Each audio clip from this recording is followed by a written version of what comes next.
Taste the Daily.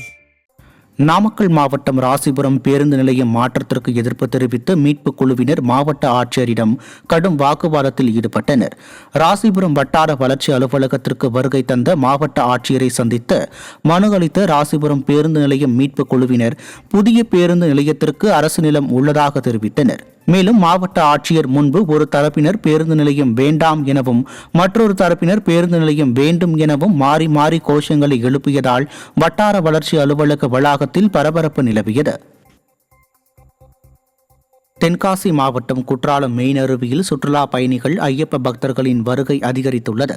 தொடர் மழை காரணமாக கடந்த சில நாட்களுக்கு முன் குற்றாலம் மெயின் அருவியில் காற்றாற்று வெள்ளம் ஏற்பட்டது. இதனால் அருவி பகுதியில் தரைகள் மற்றும் பாலத்தில் உள்ள கம்பிகள் சேதமடைந்துள்ளன. சீரமைப்பு பணிகள் நடைபெற்று வந்த நிலையில் 7 நாட்களுக்கு பிறகு சுற்றுலா பயணிகள் குளிக்க அனுமதி வழங்கப்பட்டுள்ளது. இதனால் மெயின் அருவியில் காலை முதலே சுற்றுலா பயணிகள் ஐயப்ப பக்தர்கள் வருகை அதிகரித்துள்ளதால் அப்பகுதியில் உள்ள சிறுகடை வியாபாரிகள் மகிழ்ச்சி அடைந்துள்ளனர்.